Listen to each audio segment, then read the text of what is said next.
Adana'da gerçekleşecek olan 1-5 Nisan arası tarihleri arasında Adana Geleneksel Portakal Çiçeği Festivali için önlemler alınmış durumda. Merkez Bankası.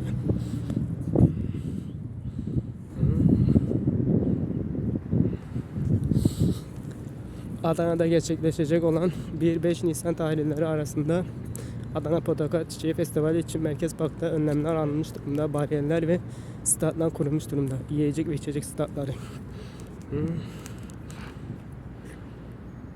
Gel.